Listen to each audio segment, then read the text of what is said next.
Welcome to Tia's Table, where we talk about making fitness and wellness doable for busy women like you and me. Looking for healthy meal ideas, workout motivation, and good conversation? Don't worry, I got you, girl. Sit back, grab a snack, and let's have some girl talk. Hey girl, welcome back to another episode of Tia's Table. I'm Tia, a behavior change and nutrition coach. I help women develop healthy habits that align with their health, wellness, and fitness goals. If you or someone you know is interested in developing healthier habits in 2024, please have them reach out to me. They can do that by emailing me at tiavfitness@gmail.com, or you can send me a message on Instagram at tiavfitness. We have some lovely things going on in the app. I'm so proud of the group over there. We have women losing weight, being more consistent, eating better meals, and taking better care of themselves overall. And that's what the app and our community here is all about. I'm so excited for that. If you are interested in joining the app, you can go to tiavfitness.com/YOU. Join us. I'll help you get set up. You'll be logging your food and your workouts and all of your healthy habits in no time. I'm so excited about some of the changes that are coming to the app in January. We have a really fun program that'll be rolling out at the top of the year, and you don't want to miss it. So, girl, what are you waiting for? Go to the website and get signed up so you can join us at the beginning of 2024. I know the last time we spoke, I said I was going to be more consistent about publishing episodes, right? But girl, I meant that for 2024. Don't hold me to that for the remainder of 2023 because it's been busy. Let's get caught up really quick before we talk about the food, right? Okay, so first of all, we got hardwood floors put into our house downstairs. When our house was built, for whatever reason, they put hardwood floors in some places and they put carpet in some places. And downstairs, that's a really high traffic area. And because we now have a second dog, which we're going to talk about in a second, I was just like, oh my gosh, these floors are going to drive me crazy. So my husband was like, no one has time to listen to you talk about these floors every day. We're getting hardwood floors. So the people came, they did the floors. The floors are great. The crew was amazing, but I had no idea that was such a big project, right? And I don't know why I didn't know that. I guess because this is the first time that I've ever had to go through the floors getting done, right? I had no idea that when people pull up carpet and put down hardwood floors, that's like a real construction job. The noise, the dust, all of it was a lot. And I was so glad when the work was finally done. Because we got downstairs done and we got the staircases in our house done too. And the hallway upstairs, because, that's a lot of going back and forth in that. And I was just so happy when it was done that I said to myself, if we ever move, that house either needs to come with hardwood floors already, or we need to have that done before we move into that house, because my goodness, having to move the furniture and then put the furniture back, that part wasn't a big deal because the crew did it. But let me tell you what's been killing me softly. I had a bookshelf in the office, right? And of course, in order for them to move the bookshelf, they had to take everything that was on the bookshelf off. And the way I am chemically set up, I said to myself, had I known all of this was going to, I didn't know what I knew, but of course I didn't know and no one told me. I said, I would have taken a picture of my bookshelf before y'all came and took all the stuff off of it, because now I have to try to figure out how to get all of my little knickknacks and whatnots and picture frames and things, books, all of those things back up there in a way that is aesthetically pleasing to me. And I haven't even done it yet. Like, the floors have been done now for well over a week, if not 2 weeks. And I still haven't put my bookshelf back together because I'm just like, oh my gosh, I need to do it when I have time, when I'm in a good mood, so that I can get that thing looking as good as, because it's right by the front door. When you walk into my house, if you look to the right or is it to the left? It doesn't matter. But when you look, the bookshelf is there. So it needs to be like, appealing to the eye. It needs to be pretty because you see it as soon as you walk in here. But yeah, so now I have to go find rugs, which does seem backwards to me. I'm like, oh, you got rid of the carpet so that now you can go buy rugs. But yes, absolutely.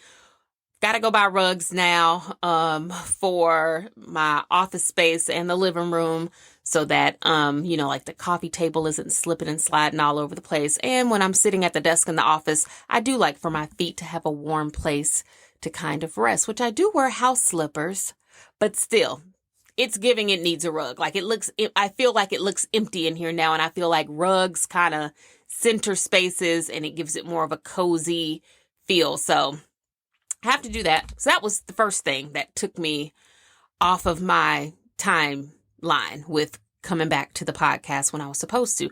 The other thing is that, yes, we did get a second dog, and I can't remember if we had the dog the last time I spoke to you guys or not.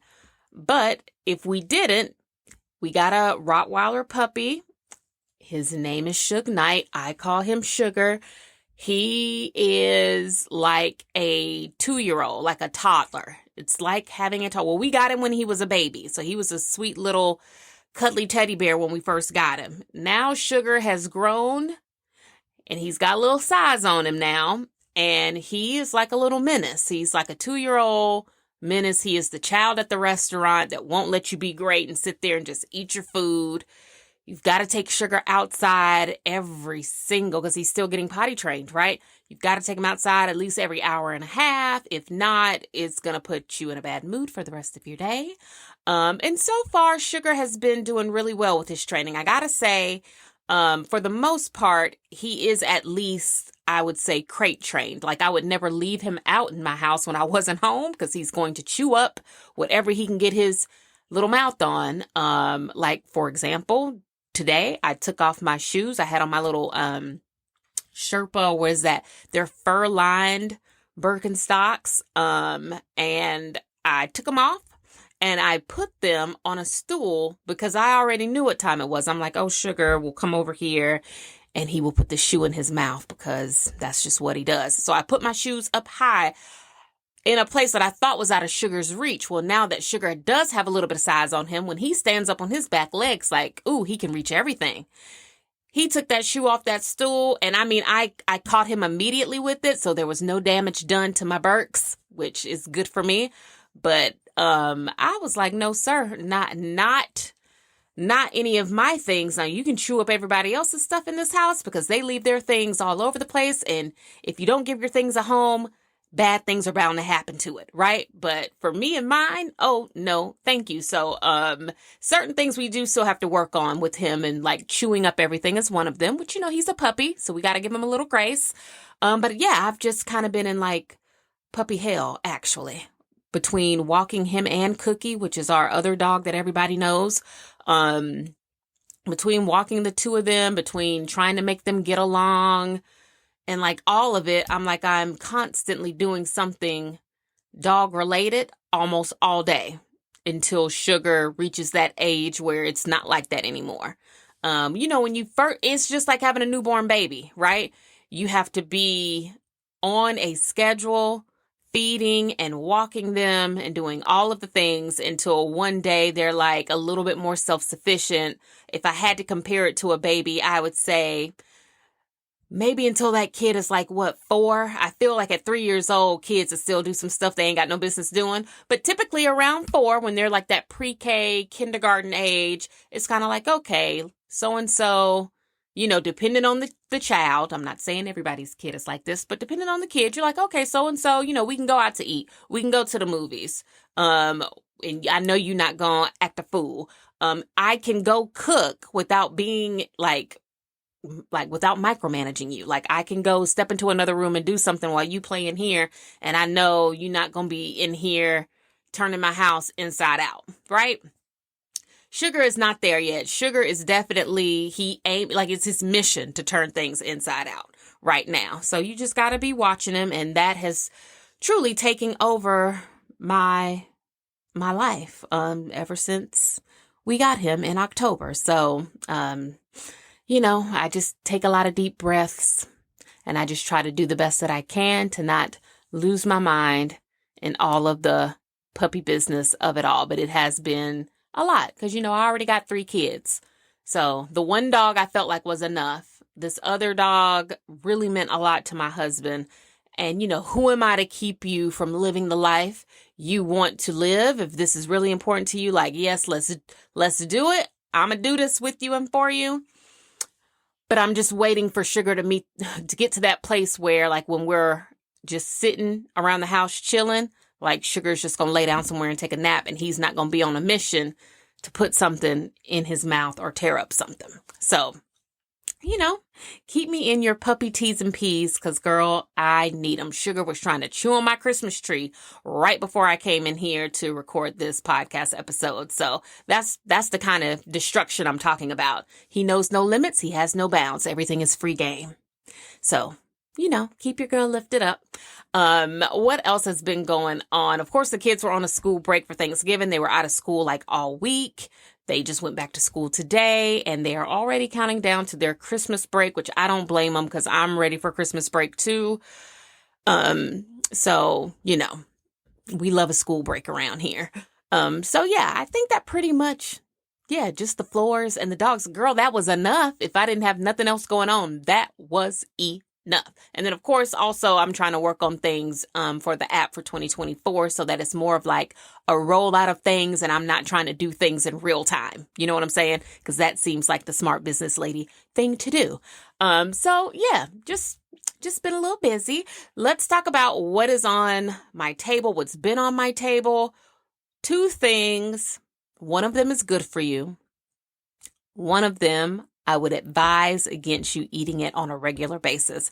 But girl, it is so good this time of year. And because I only just recently discovered it for myself, I have to pass it on to you because you might find joy in it the same way that I have, right? The first thing is I have been eating breakfast sandwiches, right? When we talked about doing the plant-based reboot and we talked about using that cookbook to do it, one of the things I love about doing challenges like that or just going on these miniature journeys all throughout the year with something like, I'll do plant-based with this cookbook for 30 days, is that it does remind you of things that you really like that you had maybe gotten away from or just forgotten about. In that book, there are, I think, 2 different breakfast sandwich recipes. Both of them really, really good. There's like a pesto that you can make to go on there. It's eggs, it's arugula, it's tomato, and it's really yummy bread. And I know it sounds very simple, but it's such a filling, delicious breakfast sandwich. And of course, you can make any variation of it that you want. So if you don't mind a little bacon, and I know some people eat turkey bacon. I'm not sure why, because if you're just having one piece of regular bacon, like who is that hurting? It's not hurting me. It's not hurting me because if I'm going to have bacon, I'm going to have bacon. And I don't eat bacon every day. There are actually whole weeks where I don't eat bacon, but when I decide I'm going to eat bacon, I'm like, girl, I'm eating a real piece of thick cut bacon. Like, give it to me because I'm only eating one piece. So you fry that up real hard, get it nice and crunchy and crispy, and I snap it in half so that I can place the 2 pieces of bacon, next to each other in my sandwich. So I'm getting bacon in every bite, right? You have your leafy green. You can do arugula or whatever you have on hand. You do your eggs, how you like your eggs. I also did this sandwich with some of that salmon one morning, the salmon in the pouch that we talked about before. That was really good. You can do it with chicken if you have chicken. But the star of that sandwich has to be the pesto, right? This is something that you can prep. It takes 5 minutes to make a pesto. You can prep it on the weekend on Sunday while you're already in your kitchen cooking other things. You remember we cook while we're cooking. You make the pesto and then all throughout the week, you just have this very delicious pesto that you can put on sandwiches, wraps, I even had some leftover roasted potatoes from something one day. And I tossed them in the pesto. Now I have a potato salad of sorts.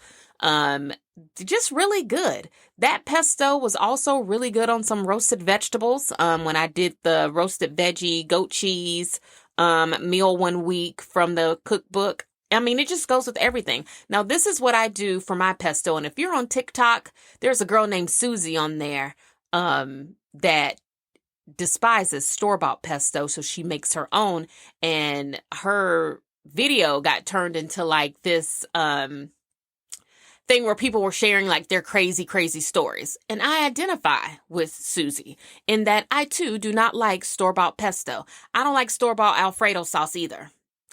I don't know how people eat it. Because it has a smell to it.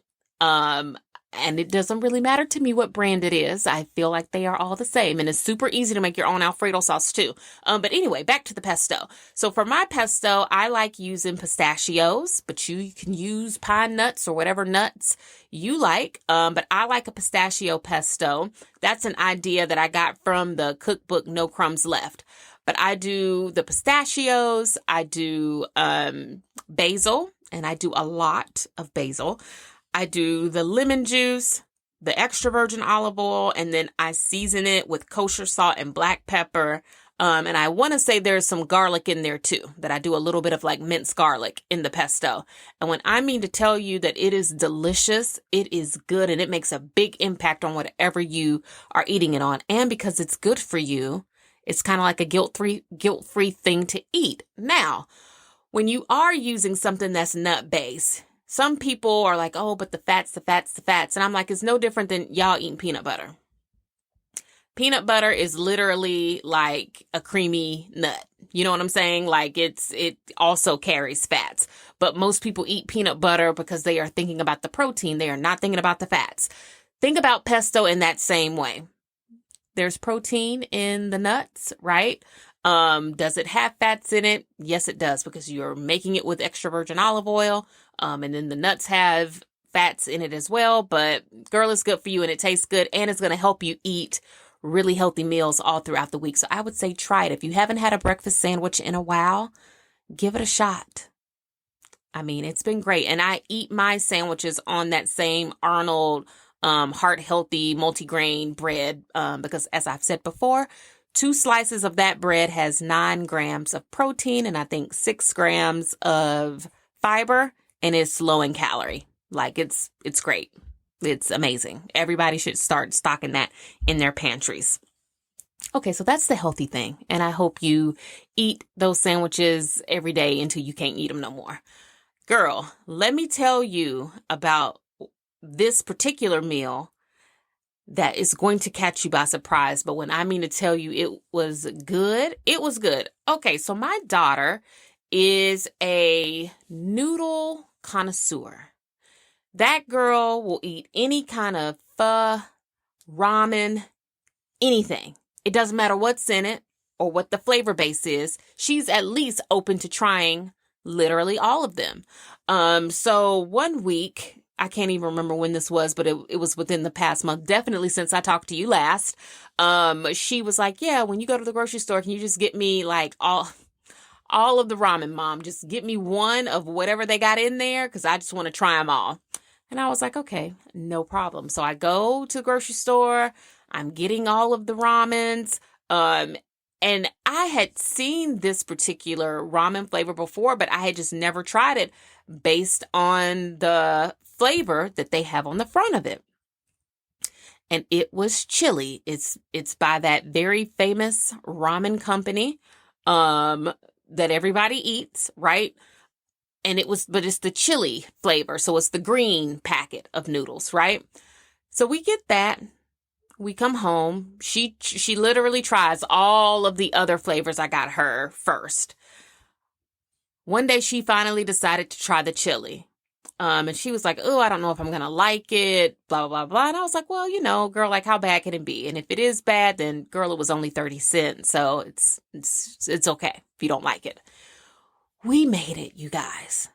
And when I mean to tell you, it was like, if you like Mexican food, which we do, it was like eating Mexican food or having that Mexican food flavor, but like in that comforting ramen soup way. You know, you got the warm, steamy, yummy deliciousness of the ramen matched with the flavor of Mexican food that you already like. And we were like, oh, we had no idea. And being that we are, Black women, when we tasted that and discovered that it was good, we said, oh, baby, what we're about to do is make this better. Because that's what we do. When we find something that's good, we're like, dang, this is good, but let me make this better. I had some leftover ground chicken from taco night in the refrigerator. And I said, you know what, girl, we need to add some of that taco meat from that to this with some of those other taco fixings. And I bet you it will elevate this that much more. So we ended up making what I will call like taco ramen. And you guys, when I tell you that was so good that we were like, man, we don't ever need to buy this. Like, we don't need to buy this. Like, we only need to buy this when we know we're going to eat it. But we don't need to keep chili ramen like stocked in this house. It was that good. It was so good. So you have the chili ramen. You have, if you have like a leafy green or something that can like mock lettuce, you can put that in there. If you have salsa or something that was like a little tomatoey, some pico de gallo, something like that, you put that in there, right? You put your taco meat or your fajita meat or whatever kind of meat you have, you put that in there, okay? And now I might lose some people on this one, but I'm going to do it because this is what I did. If you have black beans or pinto beans or whatever you put on your nachos or whatever, put that in there. If you have jalapenos, you put that in there. Literally, whatever you would normally put in your Chipotle bowl, minus the guacamole. Now, this is the one time when I would say, girl, we don't have to be extra. We don't need the guacamole. But what you can add, though, is a little scoop of sour cream, because something about the sour cream makes the noodles like just juicier, right? Because I guess the noodles absorb that cream from the sour cream. And it was just, it was like heaven in a bowl. And let me tell you, nothing was better for me that day than having that bowl of taco ramen in my Christmas pajamas, watching a Christmas movie with that warm bowl sitting in my lap. Girl, I was happy. You could have bought me with $1 because I was satisfied in that moment. Everybody needs to try that. Everybody needs to try it. If you like tacos and you like ramen, girl, marry them two things together, and then you write me and tell me what you thought. Because if I'm wrong, then I don't want to be right, because it was good. It was delicious. It was amazing. Loved it, loved it, loved it. So try that and let me know what you guys think. So let's get to the main discussion of our call today. And that's basically us just catching up, but then also talking about how practicing gratitude this month has left a big, I don't know, it's like opened up a really new space for me, right? I would have to say that I have not been one of the girls who makes time to journal. Like, I'm not a big, oh my gosh, let me sit down and like write my thoughts down, because honestly, I kind of feel like, who has the time? I know a lot of people do have the time, because I see y'all doing it. I see you talking about it and I see you sharing it. And I think that's great. But I think that I have always been a person that says, well, I'm just going to do. I'm just going to do. I'm not going to marinate in my feelings for too long. I'm not going to spend time like writing them down. When I decide that I want to change something or that I want to do something, I'm going to just do it. And then, we'll go from there. Like, I'm going to just take steps. And if I don't like something, then I can always take a step in another direction. But I don't want to spend a lot of my time in like the pre-phase of the doing. You know what I'm saying? And to me, the pre-phase of the doing would be something like journaling. Those were my thoughts before, right? These days, and maybe it is because I'm almost 40. I turned 40 in 71 days, and I'm so excited. But I think these days I've come around to the idea of maybe thinking that journaling will be great, as I told you on our last call, just in case, people want to write about me or make a movie about me decades from now, you will be like, oh, well, she started journaling when she was 40, and they'll have these things that I said that I experienced, that they can refer to make sure my biopic comes out as real as it can be, right? So I am reconsidering starting to journal literally on my 40th birthday, right? But before we get to the why I feel like journaling might be important, other than the fact that, it's good to just document your life just in case. I think what ultimately leads me to doing that is that I think a journal is a really good place to kind of, speak to yourself about all that you are grateful for. And I know they have gratitude journals out there, and I'm not necessarily talking about a journal that like gives you writing prompts to do it. I'm kind of maybe it is just more like a diary, right? Maybe Tia girl, it is all one and the same. I don't know. But I feel like if you are open to practicing gratitude on a regular basis, one of the great things that you could do is document your acts of gratitude, not in a public way, not on social media, because that gives me the ick, but just like as a private way, you can kind of, and I feel like that would lead people to actually do it if you knew you were going to like record it later. Kind of like, I hate to do a shameless plug, but it's kind of like the app, right? In the app, right now we have been sharing all that we're grateful for all month during the month of November. But it's kind of like a habit. I load the app with habits the women say that they want to try to accomplish or try to add into their daily routine. And it makes them actually do the things because they want to be able to come check it off in the app and receive like credit for it. This gratitude journal works in the same way. If you tell yourself like, oh, every day in 2024, I want to be able to write down something that I did to practice gratitude, not necessarily something that I'm grateful for. I want to be able to write down something that I did, right? I think that would help drive a lot of people into the action phase of things and kind of get them out of the stage where they're preparing to do something, right? So we talk about this in the newsletter, and I share that one way that you can practice gratitude is to kind of spread love to other people, right? You kind of share and express your thankfulness to other people in real time. You kind of slow yourself down, and before you ask somebody to help you in a store, especially this time of year, before you ask somebody to help you in a store, you stop somebody from doing something because you need their help, it's always nice to say like, hey, how are you? And give them a chance to respond, right? Like acknowledge them as a person and then go into whatever your request might be. That's why I always say at the end of the episode, compliment somebody and tell them something nice about their day, because that is something that person on the receiving end might be grateful for. They might be writing about you in their journal at night before they go to sleep, right? Spreading more of that gives you so much like positive intrinsic energy, right? When you are saying nice things to other people and you mean it, like it's genuine. You're not just, reaching for stuff to say to people. But like when I'm out, if I see somebody and their hair is like super cute, I'll say like, oh my gosh, your hair looks so good.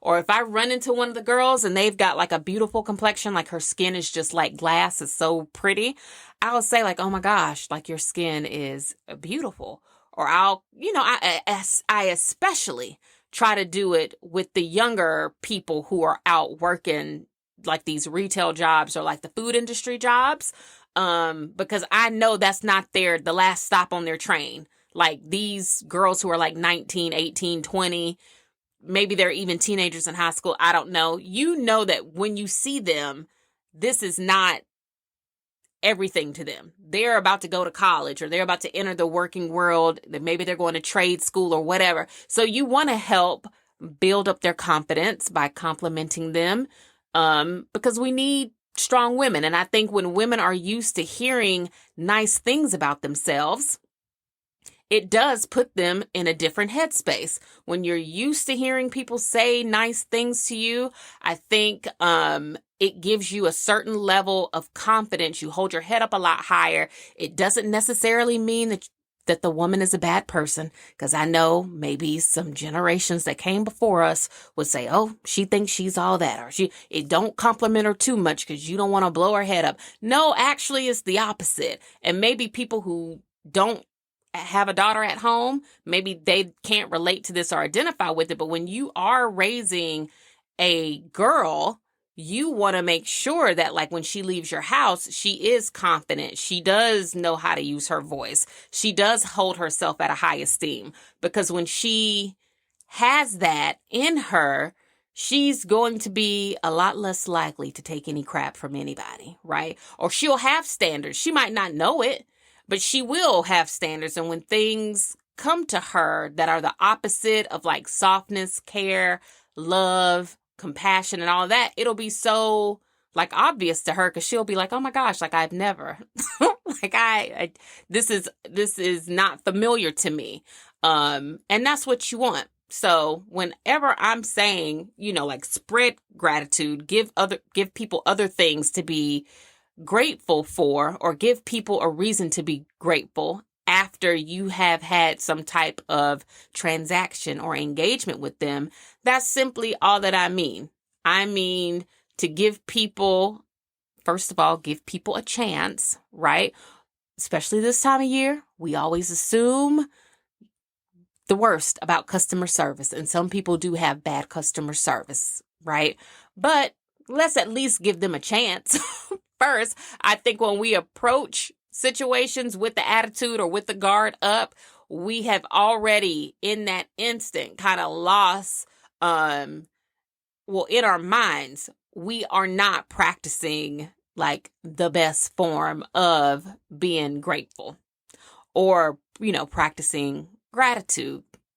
What do those two things have to do with each other? Well, it's all about mindset. For me, let's say I'm frustrated about something, because let's say a package, because this is probably going to happen to somebody. You order something online, that package, either it never comes or it's late or it's whatever. We are immediately irritated. Immediately. We're mad. And we want to get on the phone with customer service or pull up a live chat, and we want to let these people know that they have dropped the ball, how they have dropped it, and where they probably dropped it at. Because that's what we do. That's what we do. And I used to be that way. I used to tell people in customer service how to do their job, but I have been delivered from that. And now I take a second and I say, well, you know what, Tia, whoever you are about to call, girl, they do not work for the company that was supposed to be delivering this item, number one. So let's just take a step back and take a deep breath. Number two, your problem will get solved.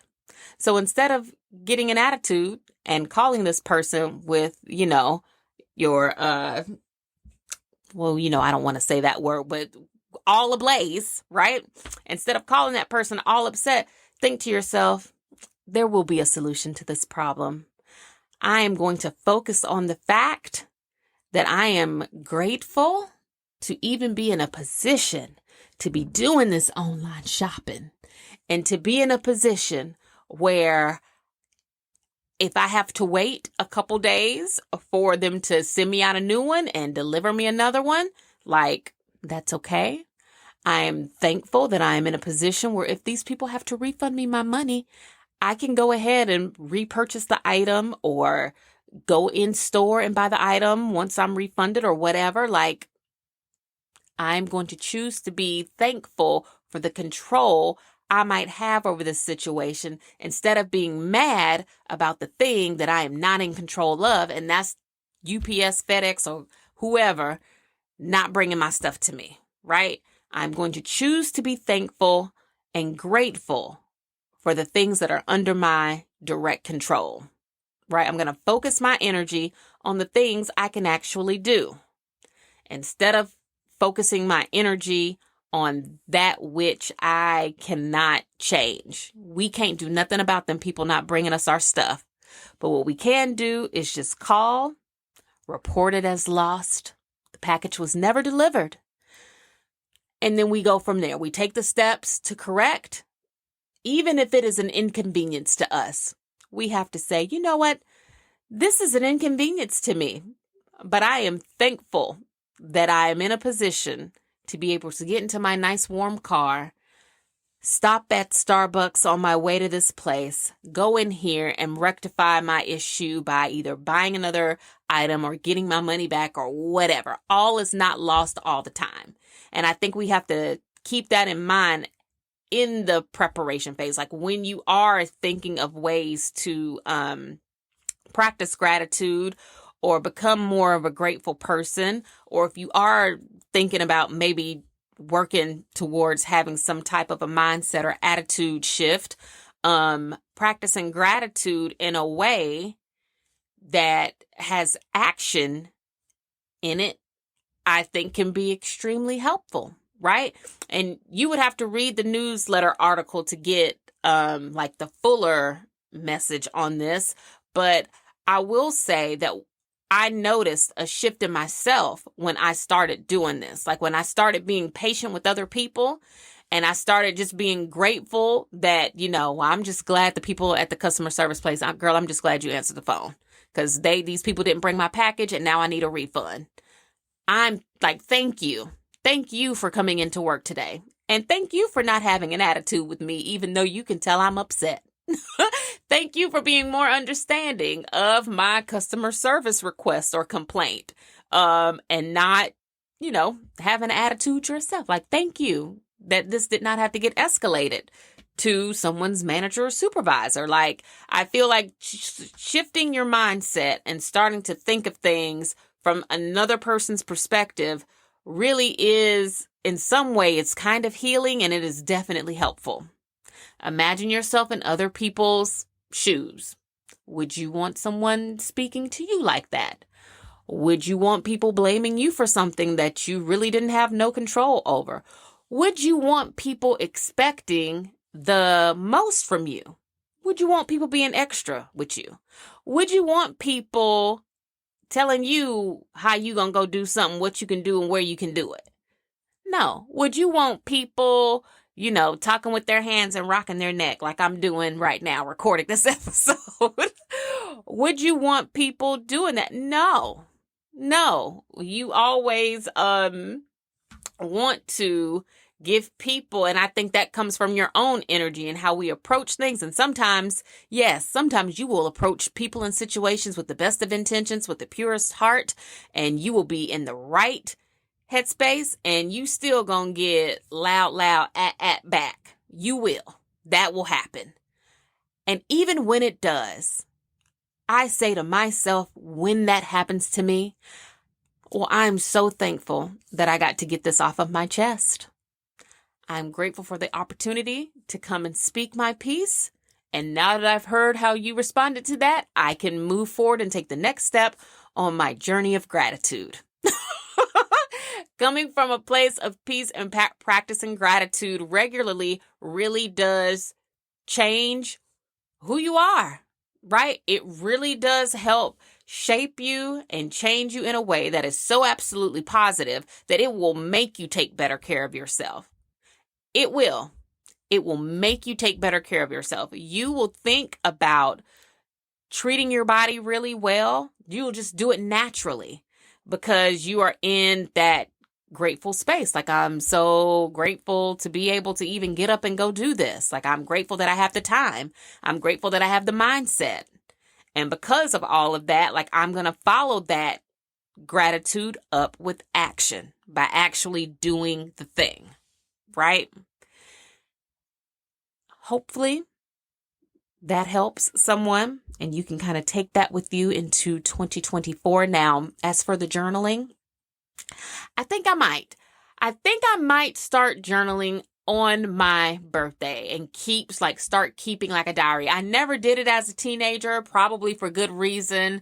Because, diaries probably get kept in your room, and depending on, how you grew up, I don't know how you grew up, but I grew up where somebody might have read my diary.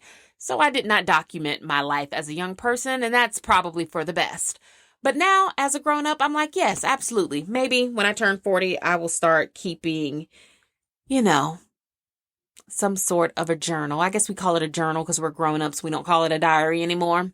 But I guess I will start keeping, a journal where I can write about some of the things I probably would never talk to anybody about. That could probably be helpful. I'm a marinate on it. I'm in the preparation phase of making that one of my goals. I'm still thinking about it. Do I? Don't I? What are the benefits? What's the time commitment? When would I do this? All of that. I'm still thinking about it. If you keep a journal, like if you're journaling, if you're a person that journals, feel free to share your journaling experience with me. What time of day do you write in this journal? I would imagine it would have to be at night because you haven't even lived your day in the morning when you wake up, unless you're writing about the day before. So yeah, it feels like that would be like a part of my bedtime routine, which is not impossible. Like I could do it. We'll see. We will see. But I do think it's good to document as you are getting into the habit of practicing gratitude regularly and making that a part of your lifestyle. Because we're not just talking about practicing gratitude because it's November and it's cute. We're talking about making gratitude like a part of your everyday lifestyle, just like you drink water and eat food, right? And I think a great way to get people into the habit of being more aware of how to practice it and then pass that on to other people would be to kind of log every day. Well, this is what I did. I said this to that person instead of, being mad. I chose to think about that situation in this way, yada, yada, yada. You get it, girl. You get it. Okay. This time of year, I feel like it is a little stress inducing. So I thought it would be nice to kind of share some things I'm doing to switch up my holiday routine so that I do not become a stressed out mess, which does keep me in that space of practicing gratitude, oddly enough. So this is a good segue. So Thanksgiving is a huge undertaking. And we've talked about this before. If you're the person that's making Thanksgiving dinner or you're hosting it, it's a lot of work. It's a lot of work. It's a lot of work. And people show up and they just want to eat, get leftovers and go, right? But if you're the person that's actually cooking, when you get done cooking Thanksgiving dinner, your feet and your legs hurt. Like it's work. It's a job, right? Getting all that food together. So for me, I'm like, I'm only going to do that once a year. Now, I cook an Easter dinner, but Easter dinner is not Thanksgiving dinner.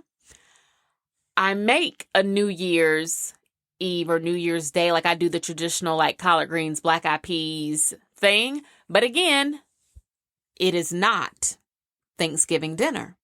And for Christmas, my family eats tacos because I'm not doing the cooking marathon thing 2 holidays in a row within 30 days of each other. I'm not doing that. It's literally the same food. Did you not get tired of eating it for those 2 days in November? Because I sure did. And I don't want that again in December. So we started doing this before we ever even had kids. When it was just my husband and I, we were just like, you know what, for Christmas, let's just take it easy. Let's just make, let's just make tacos. Because I think at the time we were living in San Antonio, where you get really good, like really good Mexican food, ingredients. Like everything is really fresh and it's like really amazing. So we were like, yeah, we'll start doing that. And I think our very first time doing it, we had it with another couple, that was stationed in San Antonio with us. And just ever since then, and this had to be in 2006, maybe? I don't know. But ever since then, we have been, this had to be in 2008, 2009. Yes.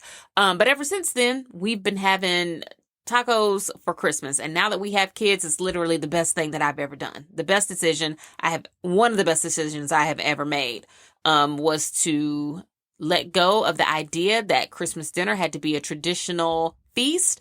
And girl, let's make these tacos, because let me tell you what, I make everything for it the day before. I ground the meat. I make the salsa. I make the guacamole. I make the rice. I make the beans. I literally do everything the day before because that's like a what? I don't know, making tacos is like what, a 30 to 40 minute dinner.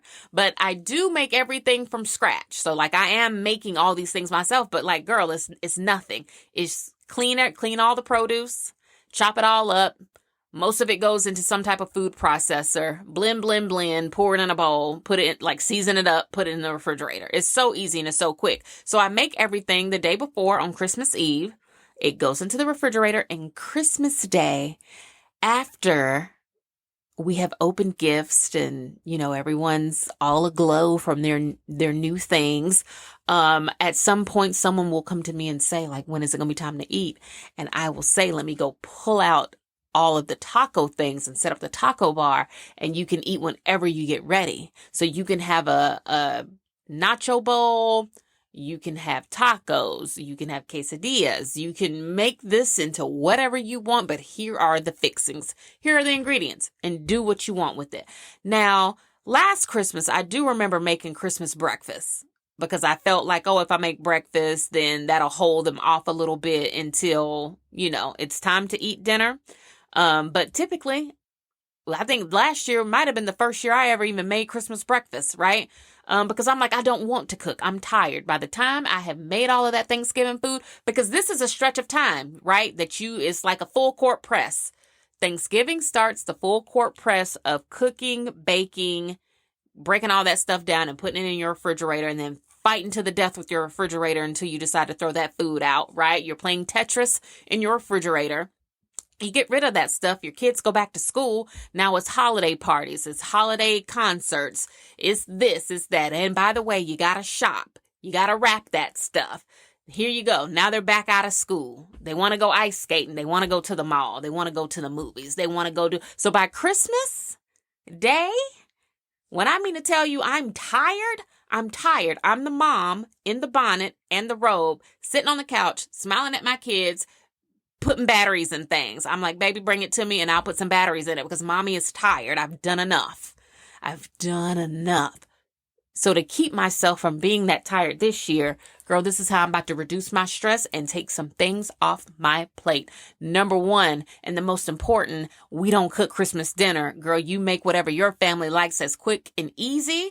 I don't care if it's hot dogs, hamburgers. I don't care if it's pasta, whatever it is.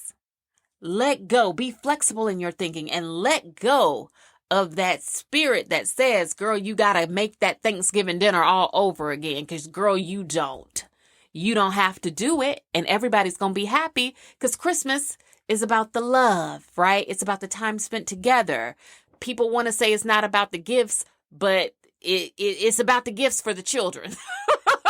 To a grown person, it's not about the gifts, possibly, maybe, I don't know. But it's about that. They want to open gifts, girl. They don't care whether they're eating ham and turkey all over again. So lighten your load. Don't cook. That's number one. Number two, I know it's hard because if your schedule is not equipped for the delivery of online shopping packages, then this might not be for you. But let me tell you what, I'm a millennial, and I would like to believe that millennials, hands down, because we spent so much time in malls growing up as teenagers. We worked in the mall. We hung out in the mall. We were in the mall so much growing up that now as an adult, you won't catch me in one. It's rare. I have to know that they've got exactly what I'm looking for. And I also have to be in a situation where I need that item quicker than the shipping will allow for me to go into the mall, right?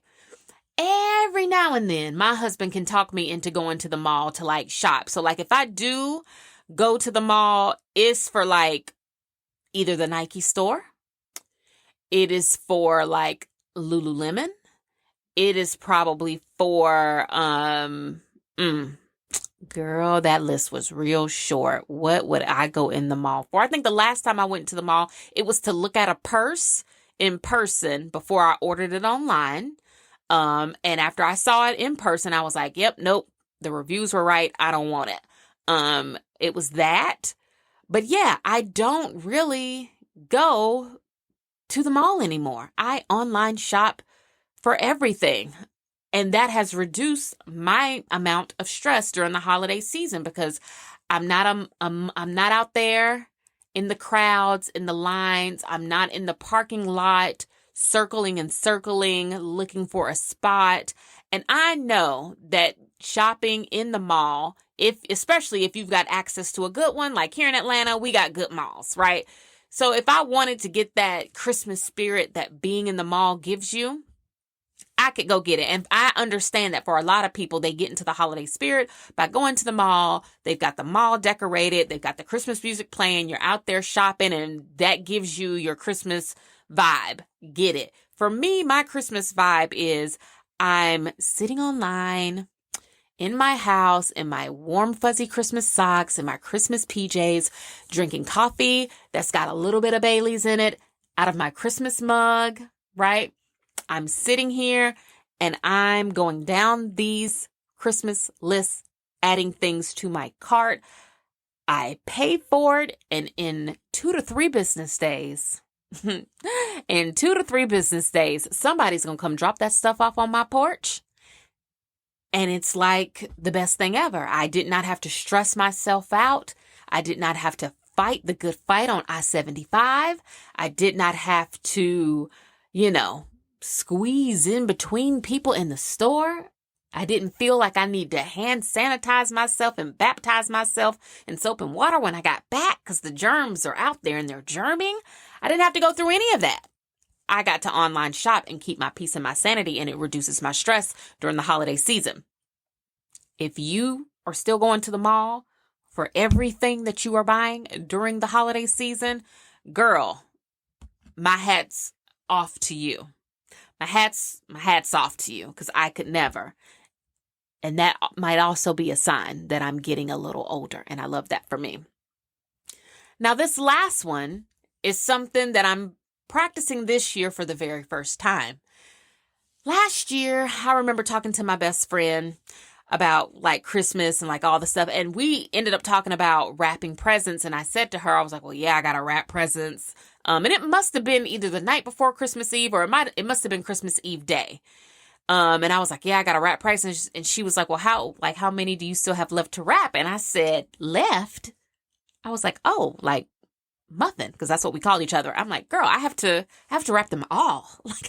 And she was like, Tia, no. She was like, you wait until Christmas Eve to wrap all of that stuff? And I was like, yeah. And I think she was telling me that she kind of wraps stuff like as she gets it, but she's not a waiter. She's not waiting until Christmas Eve to wrap all those things. And I was like, man, like I really admire that because how? Like, how are you even doing that? When she mails my children their Christmas presents, their presents come to me wrapped. And I think she does that because she's probably wrapping that stuff thinking, I know this girl is already down bad, wrapping her stuff at the last minute. I'm not about to send her gifts that still need to be wrapped, right? But her telling me that, I held on to it all year. And I said, you know what? This coming Christmas, I'm going to wrap those presents as they are delivered to my house. So when it comes to the house, that night, before I go to bed, I'm wrapping whatever it is. I will not be wrapping gifts on Christmas Eve. On Christmas Eve, I will be sitting down, pajamas, fuzzy socks, Bailey's in the coffee, or some other type of delicious beverage. And I will be watching The Preacher's Wife because that is what I normally do. I watch The Preacher's Wife while I wrap gifts. This year, it's just going to be me and Whitney and Denzel. And I'm going to sit there and actually watch them fall in love with each other. That's what I'm going to do. Everybody saying joy, joy, joy, joy, joy to the world. Because that's what I'm going to be doing. I will not be wrapping gifts this year on Christmas Eve. And I have already put this into action. I ordered some stuff that my kids asked for like a few days ago. It got delivered yesterday. And last night before I went to bed, I wrapped that stuff and I put it under the Christmas tree in my room. Now, I probably will not move the gifts from my room to the main tree in the living room until Christmas Eve, because if I did, Sugar would open them. Because I told you, he's a menace. He's a menace. So the gifts got to stay in my room still, but at least they will be wrapped. And I'm holding myself to that. Holding myself to it. I have to, because wrapping everything the night before is just played out. I can't. And my kids are not even that young anymore. My children are 13, 10, and 8. Well, the baby, he's 8, so he's young and he's still all about like the magic of Christmas. But the other two are just kind of like, we just want our things. We don't care how it comes, right? So not wrapping gifts at the last minute anymore. And I can already feel how that is relieving me of a lot of stress. Some of the ways that I'm going to practice self-care this Christmas, because again, I feel like last Christmas, I kind of missed the season. Even though I decorated the house and I did all the things I was supposed to do, I felt like my own Christmas spirit just got lost in doing all of facilitate, because that's how it is when you're a mother.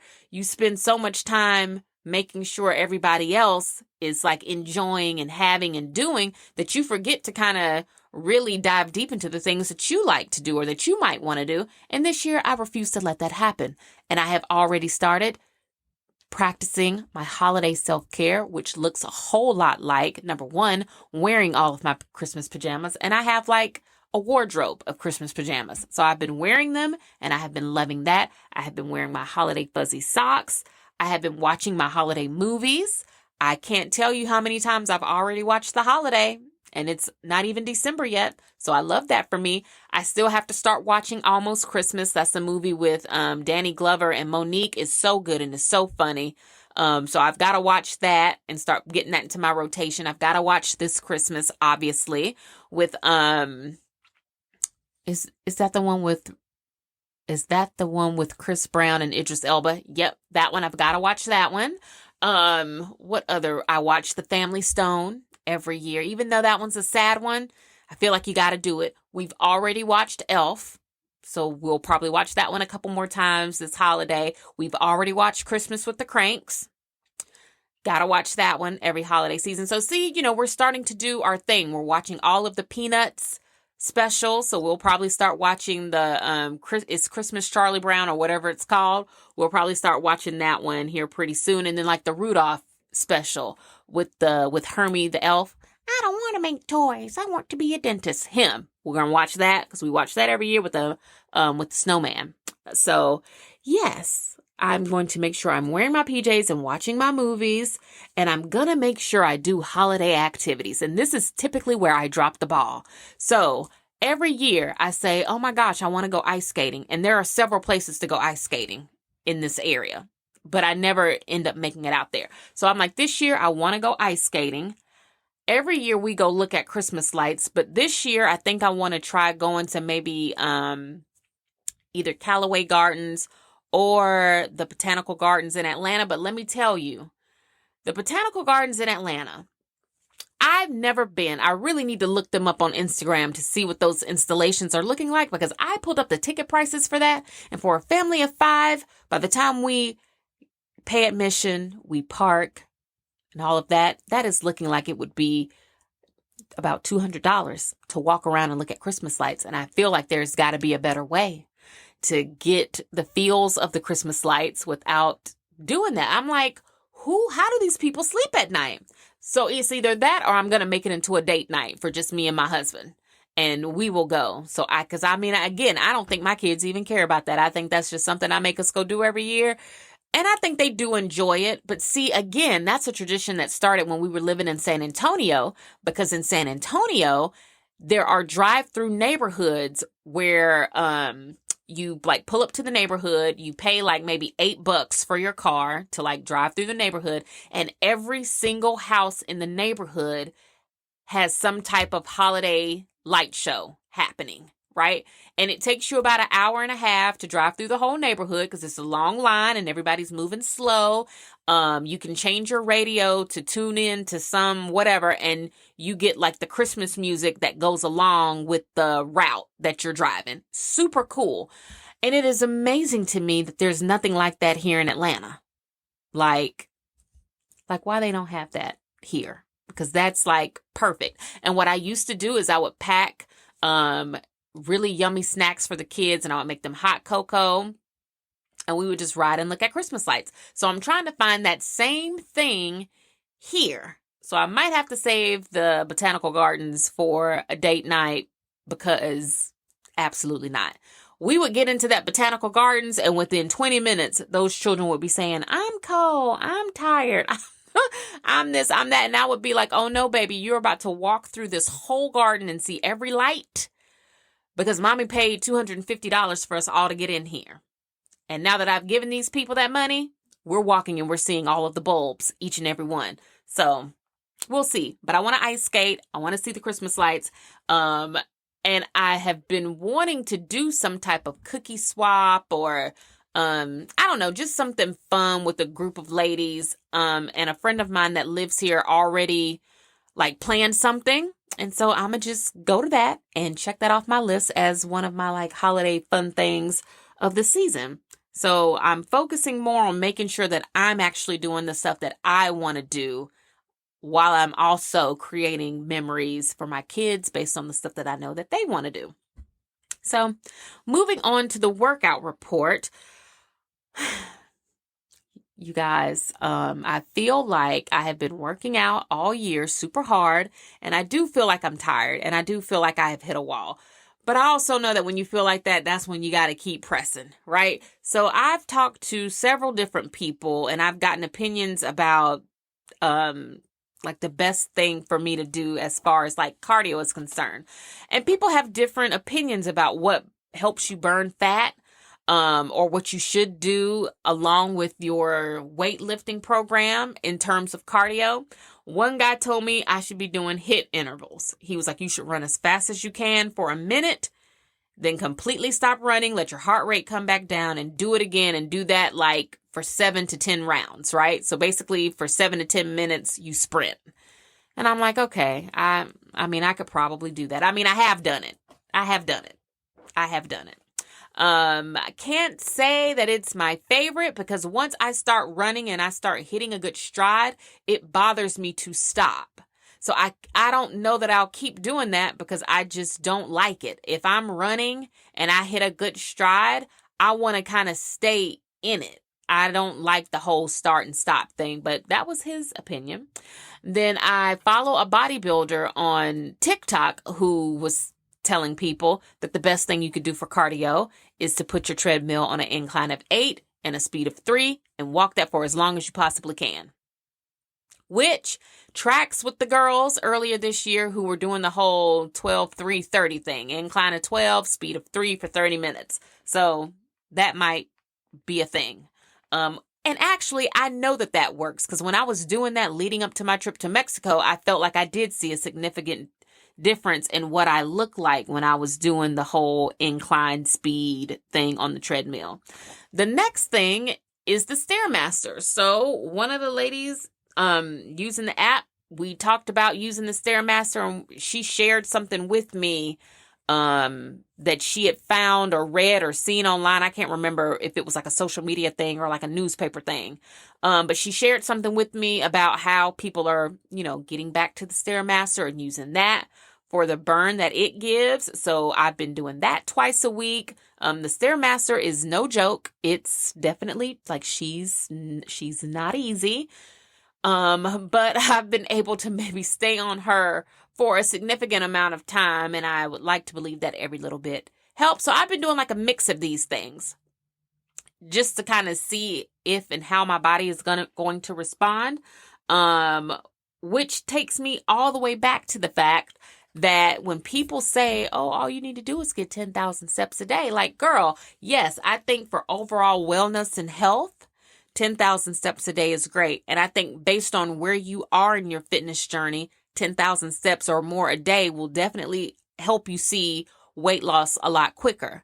For some people, if you have been on your fitness journey for quite some time, like if you're already in, I would consider myself to be in good shape. Like if you're already in good or decent shape, you're probably going to need a heart rate along with those 10,000 steps. Like the steps alone won't be enough unless you were getting a ridiculous amount of steps. And I thought about that. I was like, well, maybe I need to get like 20,000 steps or more a day instead of 10. in order for me to see a difference. If I'm just gonna walk, I have to be willing to walk more. If I don't have the time, or I just feel like it's impossible to get double the amount of steps in a day, then that means my intensity of the steps that I get has to go up, meaning now we are talking about elevating your heart rate, which takes us right back to where we left, and that is back to running, which is what the guy was telling me about the whole HIIT interval thing. So I'm playing around with different forms of cardio to see, what I can share about which one actually ended up working best for me. I have been doing a lot of walking because, like I said, I'm walking 2 dogs now, but I have also found that I'm starting to walk more with friends, and I just enjoy doing that just as part of my overall wellness. I've found that spending that time really does make me feel good. So I've been doing that more. But I want to find out in terms of like my own personal workout routine, which one of these other forms of cardio is going to be like my thing. Just to note, if you are a member in the app, we do a monthly walk and talk at the beginning of every month. You can join it virtually or in person if you live in this area. And we all just kind of get together and we talk and walk for about an hour. You can do any form of cardio. You can do the elliptical, you can row, you can bike, you can run, you can do the Stairmaster, like whatever it is that you want to do, you can do it. You join the call in the app if you're virtual. We have a really great time if you're here locally and you want to walk with me, because I normally walk outdoors. You can meet me where I'm going to be hiking or walking, and we do it together, and it's just such a good time. So that's another benefit of joining the app. Go to tiavfitness.com/YOU to get started if you want to participate in things like that. But yeah, so I feel like my training has been going well. I just feel like I'm starting to get like, ooh, how much longer? Like, what is it? What is it going to take? What is it going to take? And I feel like it's going to take me probably being willing to do a little bit more, if I want to see the results that I want to see. And, sometimes I hesitate to even share a lot about my personal journey, because I did talk to a friend about this, maybe it was last week, about how I feel like when you are at a certain place on your fitness journey, or, when you feel like you've reached a certain point as far as where your goals are with working out and stuff, I feel like it's not always received very well when you hear people say like, oh, like I still have a ways to go, or I still, have progress that I would like to make. Where was I? I was somewhere and I was talking to somebody about working out, or a woman was talking to me about working out, because when you do my job for a living, when you meet people, especially for the first time, once they find out what you do, they want your advice. They want your input. They want you to tell them what to do. So you end up talking to everybody about their fitness journey. And she was telling me about, where she was in her fitness journey and where she wanted to see herself and what I thought she should be doing and yada, yada, yada. And I was like, whatever she said to me, I said to her, I was like, well, that's everybody. I was like, everybody is, trying to progress towards a goal, to get to where they want to be. I'm like, it's not easy trying to change your body, especially the older you get. It's not as easy as it was when we were younger. And she was like, what do you mean? She was like, what are you, a size 6? And first of all, I was taken aback because she was right. I'm like, dang, you got me. But the other part to that is like, yeah, I might be my size, but it doesn't mean that I still don't have goals that I would like to reach. And I feel like maybe I'm not as transparent about that because I am very sensitive to people who are in a different place in their fitness journey. Like, no one wants to hear anybody complain about going from a size 6 to a size whatever, because they're like, girl, like, you should be happy where you're at. And I totally understand that way of thinking. And I am happy with where I'm at. It's just like a couple tweaks that I want to make. It's just a couple tweaks. But maybe I'll start being more transparent up here if I know it's going to be, received in like the best way. Like it's all love. It's all love. But yeah, so I'll share I'll share what I find out about the cardio thing. And in the meantime, that's what I'm doing. Still lifting weights, still doing cardio, still watching what I eat. And I actually thought about doing 75 hard, but my 75th day was actually on Thanksgiving Day, and I wasn't like, doing Thanksgiving was my 75 hard for that day. So I thought about doing like a 7D hard just to see what happens with that. And I might do it. My 70th day will be tomorrow. So we'll see. Stay tuned to Instagram for that. We'll see. I'm thinking about it. Okay, so let's talk about some of the random yet relatable things we have all either seen or heard about since the last time we talked. Let's just go ahead and start at the top of the top with Cassie and Diddy and her case against him. I believe her. I support her. And as things tend to happen, whenever people share their experience with an abuser or with someone, you have people coming out saying all of these horrible things about the woman. And I'm like, it's very telling, especially if you're a woman. It's very telling. People are like, oh, she just wants money. She's just like, why come out and say it now? And I'm like, why not? It happened to her. And every day that experience, every day that 10 years has been swallowing her whole, to me, has been a day that she has suffered, like, in silence. Let her sue that man. Let her take his money and let her heal and move on to be the kind of mother she wants to be for her children. Why are we so hard on people? Or why do we always think that it's something else? Like going back to practicing the gratitude, right? Coming from a space where you yourself practice gratitude on a regular everyday basis, it gives you the opportunity to open up and allow other people to be vulnerable and to speak up, right? Letting her share her experience and what happened to her. First of all, it has nothing to do with any of us because we didn't live it. She lived in that for a decade. She was so young. She was only 19. And as far as the money piece goes, I mean, I don't know how else people want him to pay for what he did other than going to jail, because that's where he should be. But I don't know if that's up to, like, I'm not a legal expert, so I don't know if that's up to the person that's like filing the suit. Like, I don't think that's up to her. I think that's up to an actual, I don't know, like legal department. I think you have to be like the state or the city or the federal government. Like somebody like that would have to bring a case to you for it to be like a crime, like a crime. She filed a civil case. And typically, from what I know, when you file a civil suit, like the justice there is money, and God knows he's got enough of it. And I'm glad she got some, and I hope she got a whole lot of it for everything that man put her through. So, we celebrate Cassie and her courage for coming out and speaking up, because I know that that's going to open up the door for more women to do it too. It already has, because, I'm a little behind on coming to the call. I read Britney Spears' book, and my goodness, what a life. Again, there's a pattern here of women just not being supported. Because with Cassie, people knew she was living in that type of abusive relationship. No one really seemed to help. And even every time she tried to leave, the abuse would only get worse. Like, my God.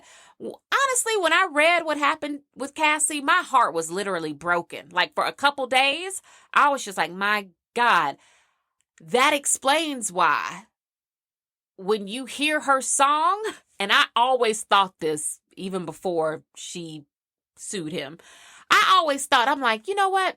That song that she has, It's Me and You, that song, even though it's an up-tempo song, if you go back and listen to it, she does not sound happy. She does not sound happy. She actually sounds like she's singing a song that should be, I guess, it should have a different feel to it. But no, if you go back and listen to it, I'm like, it kind of does sound a little sad. And I guess now we know why. Because she was probably miserable. But anyway, same thing with Britney Spears. Britney did not have a support system. She had a bunch of people around her who just looked to make money off of her. Her family is awful. Most of the men that came into her life, awful. Justin Timberlake, awful person. And pretty much almost all of the guys that came after him, for the most part, except for that one. And I don't want to spoil the whole book for you, but I listened to her book in like 2 days. It's narrated beautifully by Michelle Williams, the actress. And, I mean, it was a good book. That girl just has had a sad life. And it truly does explain why she is the way she is now. Because it's almost like the world, her family, the world, everybody held her where she was when she was 16. Like, people expected Britney Spears to be like a bubblegum pop star, I think, her whole life, unfortunately. They never gave her the chance to kind of like grow and evolve into being a woman. And based on what Britney says, like, she wanted to grow and evolve and really own her sexuality, own herself as a woman, and make moves the way she wanted to make them. And it was like she couldn't do it based on management or her family or who was around her or whatever, which is how the conservatorship came into play. Fast forward now where we're at. So when I see people making fun of her for the stuff that she posts on social media, she even explains in the book that's why she's on Instagram, like dancing in a bikini, doing whatever she wants to do, because this is the first time in her life she's actually been able to do it. And when you think about the fact that Britney is in her 40s, that too is a lot. That's heavy to think that, like, my gosh, you're just now being able to do what you want to do and you are in your 40s. Because most of us, when we were in our 20s and 30s, we were doing what we wanted to do on some level. To be who she is and to have access to all that I'm sure she possibly would have had access to be treated the way she was treated is absolutely like sickening. And her parents and her sister, all of them should be ashamed. Like, for shame, they should be ashamed. Another book that I had the chance to listen to was Sheila Johnson's book, a book that I learned about on Demetria's Ratchet and Respectable podcast. I love her podcast. But she shared that she had read it in like a day. And she kind of talked about some of the tidbits in it. And I was like, well, ooh, I remember Bob Johnson and BET, when BET was good.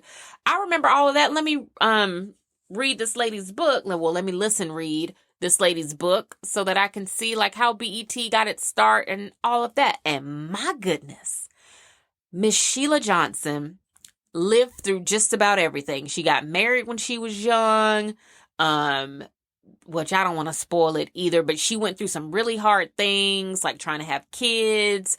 Bob Johnson, again, awful person.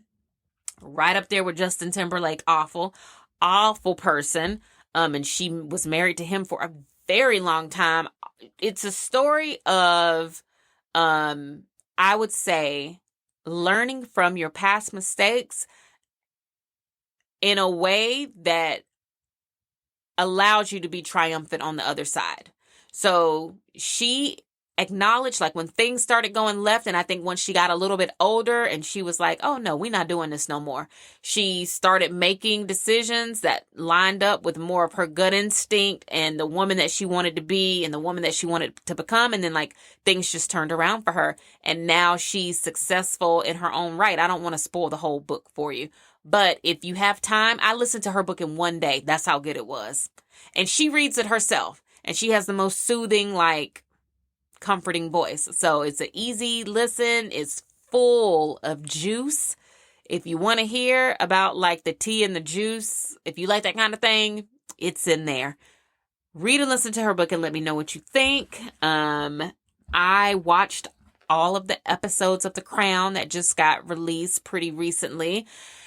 And again, no support. Princess Diana never stood a chance.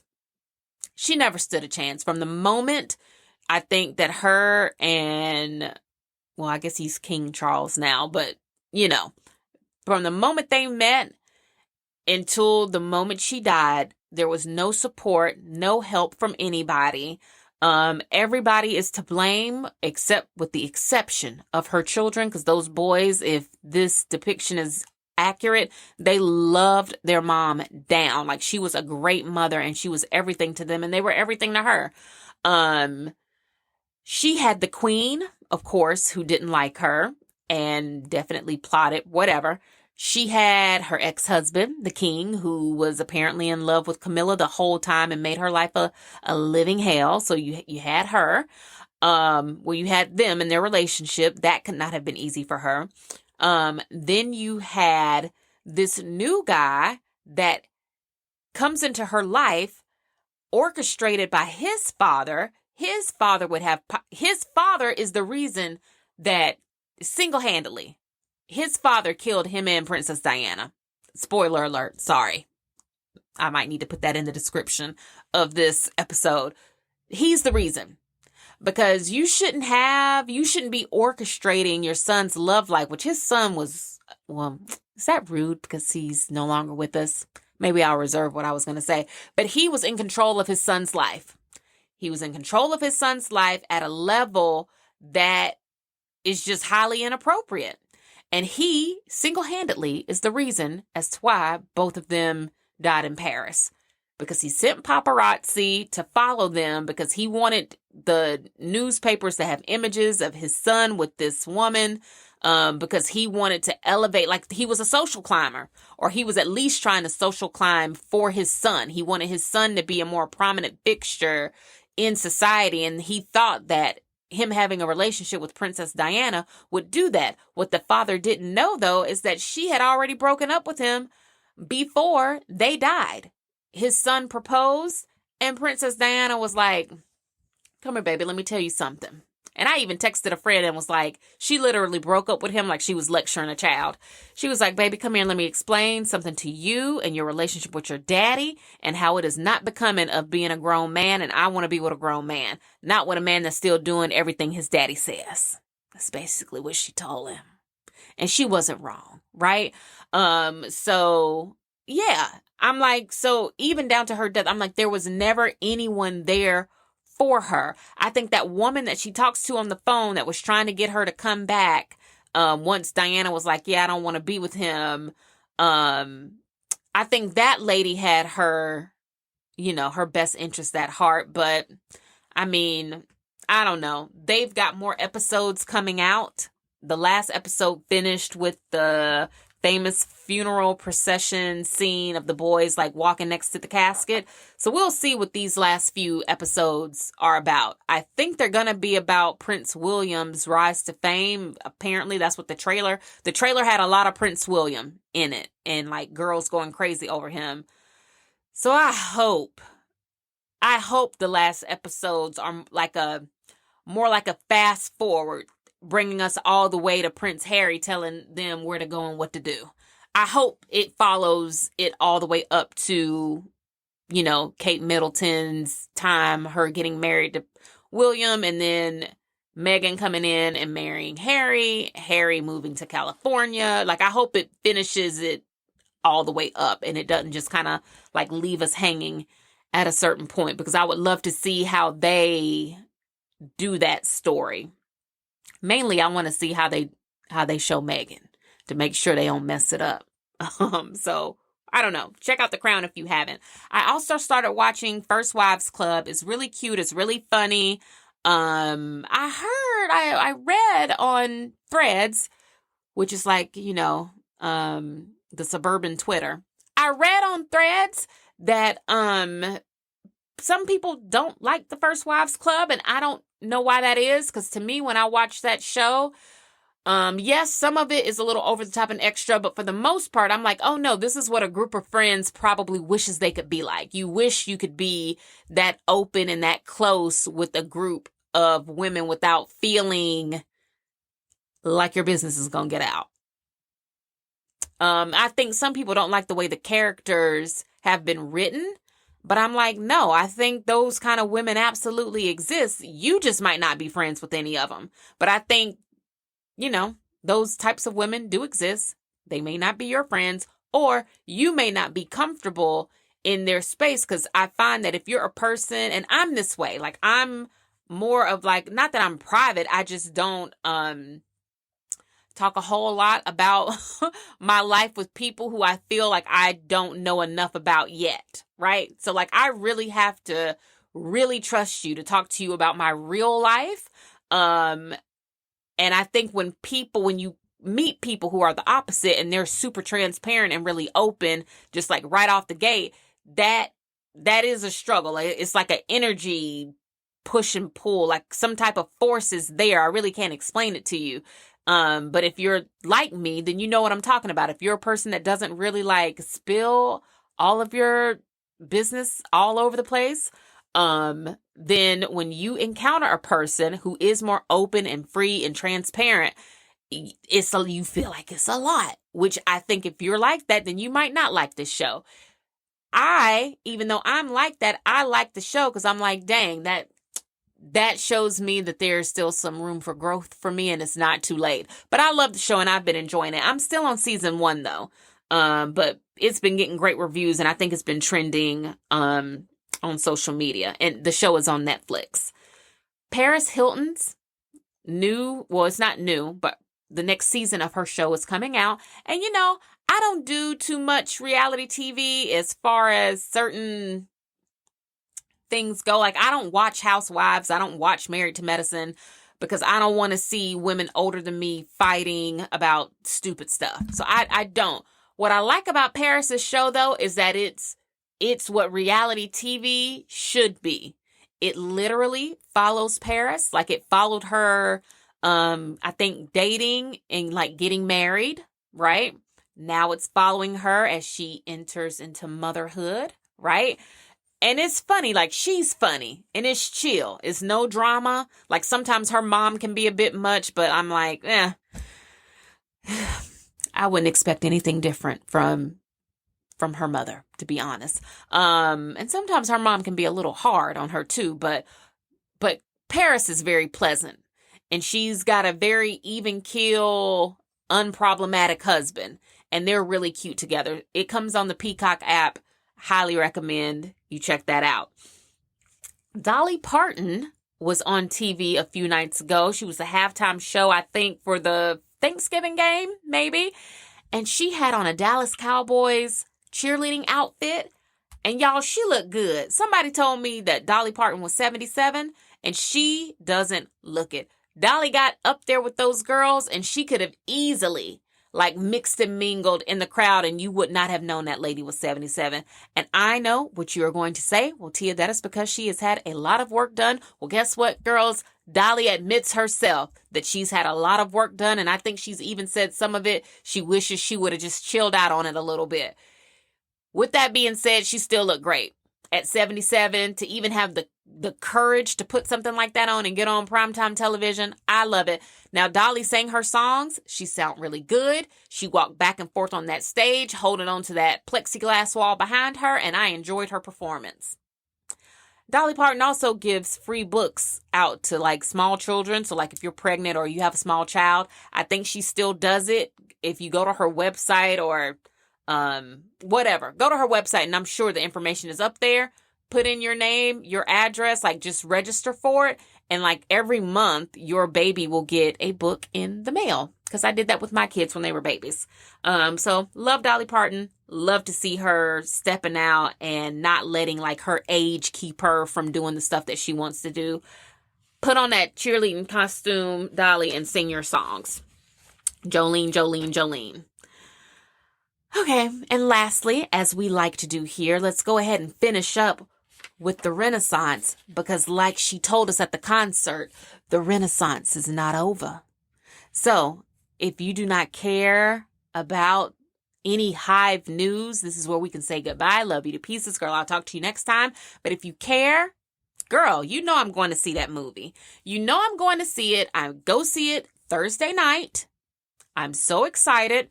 And people are like, why would you go see the movie? Like, didn't you go to the concert? I did. And I went twice. Went to the concert twice, 2 times, and I'm still going to see the movie because the movie is the documentary of the show, how she came into the Renaissance era and how the show came to be. Y'all might not remember, well, I'm sure you do, where she would do these documentary things and they would come on HBO whenever she put out an album, right? This is that. This is that, but apparently she's like letting her walls down. She's going to share the children with us. And we really don't see them 2 little ones like that. Apparently she talks about balancing motherhood, or how she makes motherhood work for her, doing all that she does. Apparently you get to see her in her role as a wife, which I don't think I'm all that much interested in that piece necessarily. I'm more so interested in like just her sharing how the tour came to be. And of course, getting a peek inside her, her family life, because she really doesn't ever share that. So anytime we can see fresh face B with her family doing a confessional of sorts, I'm always going to sign up to go watch it. I get to see it Thursday night. I'm so excited. I'm not dressing up for it. People say they are. I'm like, no, that's a school night for me. So I'm going to go. I'm going to watch it, and then I'm going to come back home and go to sleep so that I can get up the next morning and get my kids off to school. But I'm excited. I'm excited. I was sitting in my room on Saturday, I think that was, minding my own business. No, that might have been Friday. I don't know, because all the days ran together when they were on that Thanksgiving break. I was in here one day, girl, cleaning up, decluttering, minding my own business, and there was a knock, a doorbell ring, and there was a package. And so I told my son, I said, oh, go get that package off the front porch and bring it to me. And it was addressed to me. And I love that, right? I love a package. I opened the package and it was the Beyonce perfume. I texted my husband and I said, oh, you didn't have to, but I'm so glad. I'm so glad that you already knew what time it was. And it got delivered just in time for me to wear it to the movies. I'm in my Stan era. I am. I'm in my Stan era because it's allowing me to dive deep into something that I truly love and enjoy. And it's full circle. I'm like, I went to the concert. I'm going to the movie. I have the perfume. She can't come out with nothing else, though. I know that. And from what I hear, after the credits, there's like some type of announcement or surprise. And I'm like, Beyonce, girl, you need to either sit down somewhere and go on vacation so that we can go on vacation. But if you're going to announce that you're going to Las Vegas and you're doing that Las Vegas thing, girl, you got to let me know so I can make sure, I get my babysitters lined up, because I'll be there. I'll be in the Sphere. I'll go again. You just tell me what you want me to do. Like I'll be there to experience all of that in a completely different way. I love it. I love it. And I will make sure I share what I all that I can take in from the movie after I see it. And I think that'll do it for this episode of Tia's Table. Now, remember, if you want to join our coaching community in the app, you can do that by going to tiavfitness.com/YOU. Click the button to join. I'll get you set up with personalized goals and habits that fit what you want to do as far as creating a healthy lifestyle for yourself. You can track your workouts. You can track your food. I offer you meal plans. I count your macros for you. I give you everything you need to be successful. Then it's just up to you to take the steps day by day. I encourage and motivate people as they log their information and share their journey with me. And we do fun monthly challenges, and we get to do those really great walks with each other once a month, and more to come in January 2024. You do not want to miss January in the app. I'm going to say it one more time. You do not want to miss January in the app.